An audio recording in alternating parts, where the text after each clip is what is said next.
আমরা সাম্প্রতি সময়ে দেখেছি বাংলাদেশ বিশ্ব মুক্ত গণমাধ্যম সূচকে 16 ধাপ এগিয়েছে।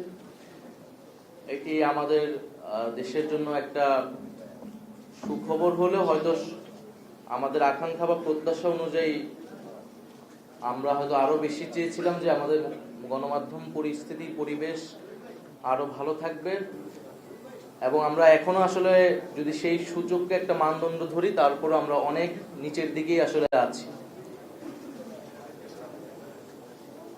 আমরা যখন গণমাধ্যমের কথা বলি, এখানে অনেক ধরনের আলোচনা রয়েছে, এই সরকারের সময় আলোচনা রয়েছে।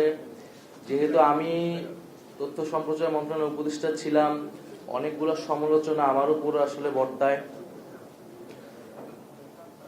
আমরা একটা কথা বিভিন্ন সময় বলেছি যে বিগত 16 বছর একটা ফ্যাসিস্ট শাসনের মধ্য দিয়ে অন্য সকল প্রতিষ্ঠানের যে ধরনের দলীয়করণ হয়েছে এবং ফ্যাসিজমের দ্বারা প্রভাবিত এবং নিয়ন্ত্রিত হয়েছে, গণমাধ্যমও এর অন্যতম একটি প্রতিষ্ঠান।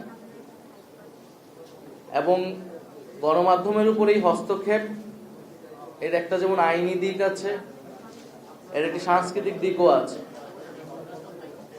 ফলে মিডিয়া এবং ফ্যাসিজমের সম্পর্ক আসলে বিগত সময়গুলো কি ছিল এবং মিডিয়ার ভিতরে যে ফ্যাসিজম প্রবেশ করেছে সেখান থেকে মিডিয়াকে আমরা কিভাবে বের করতে পারবো, সে বিষয়ে আসলে আমাদের স্পষ্ট রূপরেখা প্রয়োজন।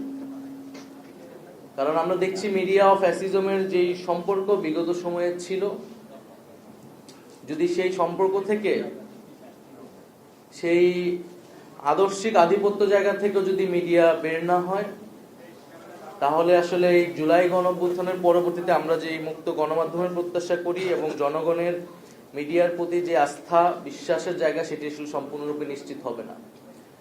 ফলে মিডিয়ার সুশাসনের বিষয়টি মিডিয়ার ভিতর থেকেই নিশ্চিত করা উচিত, সে বিষয়ে উদ্যোগ গ্রহণ করা উচিত।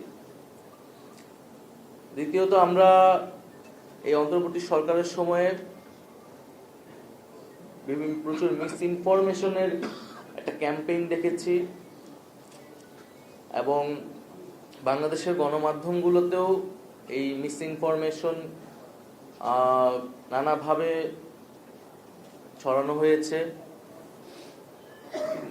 সেই জায়গা থেকে আমাদের আরো সচেতন এবং পেশাদারিত্বের জায়গা আসলে আসা উচিত। কারণ দল হিসেবে বা একটা রাজনৈতিক শক্তি হিসেবে আমরা বিভিন্ন সময় এটার ভিকটিম হয়েছি এবং হচ্ছি।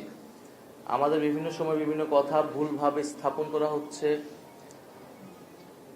এবং একটা মিডিয়া কর্তৃক একটা রাজনৈতিক মেরুকরণের চেষ্টার জন্য বিভিন্ন সময় আমাদের বক্তব্য কোর্টকে ভিন্নভাবে উপস্থাপন করা হচ্ছে। তো সেই জায়গা থেকে আমরা আশা করব যে আমরা রাজনৈতিক দলগুলোর সাথে গণমাধ্যমের যে সম্পর্ক, সেই সম্পর্ক আরো ইতিবাচক হবে, এবং যে মুক্ত গণমাধ্যমের প্রতিশ্রুতি আমরা সকলেই দিচ্ছি, সেটি আসলে আরো কিভাবে কার্যকর করা যায় সেই বিষয়ে আমরা যদি আরো বাস্তবিক অর্থে আরো খোলামেলা আমরা নিজেদের মধ্যে আলোচনা করতে পারি, সেই রূপরেখা তৈরি করতে পারি, এটি আমাদের জন্য ভালো হবে। গণমাধ্যম সংস্কার কমিশন আসলে অনেক আগেই হয়েছে, আমি উপদেষ্টা থাকার সময় হয়েছিল, এবং আমাদের যে সময়সীমা সেই সময় ছিল যে গণমাধ্যম সংস্কার কমিশনের সুপারিশগুলো দ্রুত আসবে এবং বাস্তবায়ন হবে। সেটি অনাকাঙ্ক্ষিতভাবে অনেক দেরি করছে।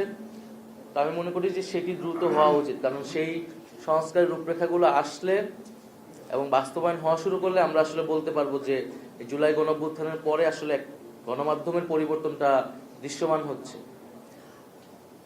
গণমাধ্যমে যেই মালিকানার বিষয়টা আসছে, আমরা এটা সমর্থন করি যে মালিকানার বিষয়টা সুস্পষ্ট হওয়া উচিত।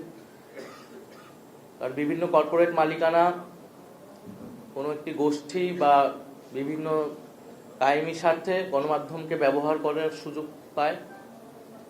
ফলে গণমাধ্যমগুলো জনগণের কথা না বলে বিশেষ রাজনৈতিক উদ্দেশ্য অনেক সময় ধারণ করে।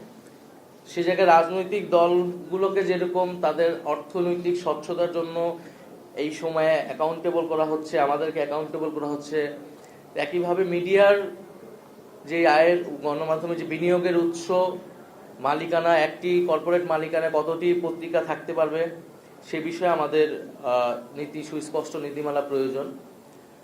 এবং বিগত 16 বছরে বিশেষত ইলেকট্রনিক মিডিয়ার ক্ষেত্রে মিডিয়ার বিকাশটা বিগত 16 বছরে হয়েছে এবং প্রচুর ইলেকট্রনিক মিডিয়া ছাড়পত্র পেয়েছে, লাইসেন্স পেয়েছে। সেটারও আসলে নীতিমালা প্রয়োজন এবং সেই সময়ে যে উদ্দেশ্য থেকে বা যেই ধরনের ব্যবস্থাপনায় এই মিডিয়াগুলো তৈরি করা হয়েছিল, অভ্যুত্থান পরবর্তী সময়ে আসলে তাদের কি সেই মিডিয়াগুলো বিষয়ে আসলে কোনো ধরনের নীতি আসেনি। তো জাতীয় নাগরিক পার্টি মুক্ত গণমাধ্যমের পক্ষে বিশ্বাস করে এবং আমরা বিশ্বাস করি যে গণতন্ত্র চর্চার জন্য, মানুষের মত প্রকাশের স্বাধীনতার জন্য মুক্ত গণমাধ্যম একটি অতি গুরুত্বপূর্ণ মানদণ্ড। ফলে আমাদের এই আন্দোলনেও কিন্তু মত প্রকাশের যে অধিকার, সেই অধিকার হরণ থেকেই এই আন্দোলনের যাত্রা শুরু। ফলে জুলাই গণ অভ্যুত্থানের সেই আকাঙ্ক্ষাকে ধরেই আমরা বলতে চাই যে ভবিষ্যৎ বাংলাদেশে আমরা গণমাধ্যমে যে ধরনের দলীয়করণ দেখি, গণমাধ্যমের উপরে সরকারি হস্তক্ষেপ দেখি, গণমাধ্যমের উপর নানা ধরনের সামাজিক চাপ দেখি, সেগুলা থেকে বের হয়ে সত্যিকার অর্থে গণমাধ্যম কাজ করতে পারবে এবং সাংবাদিকরা তাদের নিরাপত্তা এবং পেশাদারিত্ব বজায় রেখে মানুষের পক্ষে সেই কাজগুলো করতে পারবে। বিগত এই অন্তর্বর্তী সরকারের সময়ে গণমাধ্যম যে কিছু নানামুখী চাপের মধ্যে বিভিন্ন সময় পড়েছে। একটা হচ্ছে সরকারি হস্তক্ষেপের জায়গা গণমাধ্যমের উপর অনেক কমেছে বলে আমি মনে করি। অন্তত আমার সময়ে গণমাধ্যমের উপর সরকারি যে হস্তক্ষেপের জায়গা সেটি একেবারেই কম ছিল, কিন্তু সামাজিক নানা ধরনের চাপ তৈরি হয়েছিল গণমাধ্যমের উপরে এবং সেই সামাজিক চাপগুলো আসলে ক্ষোভগুলা কেন গণমাধ্যমের বিশেষ গণমাধ্যমের বিরুদ্ধে হয়েছিল সেটিও আমাদের আসলে বিশ্লেষণ করা প্রয়োজন। আমাদের অবশ্যই গণমাধ্যমের পক্ষে দাঁড়াতে হবে, কোনো গণমাধ্যম বন্ধ করার পক্ষে আমরা কখনোই বলি নাই, বরং বিভিন্ন সময় যখন এই আলোচনাগুলো এসেছে আমরা গণমাধ্যমের পক্ষে থেকেছি।